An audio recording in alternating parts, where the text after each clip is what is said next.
नमस्कार मित्रों, हमारी चैनल में तमाરું स्वागत है। उत्तर प्रदेशના ત્યારે શાહજહાંપુર જિલ્લામાંથી એક ચોંકાવનારી ઘટના સામે આવી છે, જેનાથી સમગ્ર વિસ્તારમાં સનસનાટી મચી ગઈ છે। વરસાદની ઋતુમાં ઘરની સફાઈ કરતી વખતે એક પરિવારને પોતાના ઘરમાંથી રાખેલા પ્લાસ્ટિકના ડ્રમમાંથી સૌથી વધુ ત્યારે મિત્રો સાપ નીકળતા જોવા મળ્યા હતા।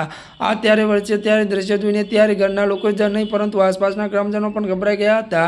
ઘટના જલાલાબાદના તાણા વિસ્તાર મુડિયા ત્યારે ગામના નીચે અને જ્યાં સફાઈ દરમિયાન ડ્રમ ગાડી રાખવામાં આવતા ડઝનબંધ સાપ તેમાંથી બહાર આવ્યા નીકળવા लाग्या હતા। જો કે મિત્રો ભય અને આશ્ચર્યની વાત ગામ લોકોને તાત્કાલિક સર્પ મિત્ર અને વન વિભાગને જાણ કરી હતી।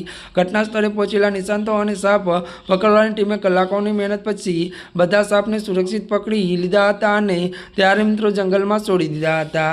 મળતી વિગતો અનુસાર મિત્રો વધુ વાત કરવામાં આવે તો ત્યારે મિત્રો આપને વધુ એ પણ જણાવી દી કે જો કે આ ઘટના બાદ તમામ લોકોને સાવધાન રહેવાની જરૂર છે। હાલમાં વાતાવરણમાં ગરમી અને બફારો હોવાથી આપના ઘરે પણ अन्य त्यारे झेरी जीव जंतु निकली सके छे। त्यारे मित्रों आजना माटे बस आटलुं ज। अमारी चेनल में नवा होय तो अमारी चेनल ने लाइक शेर और सब्सक्राइब करी देजो।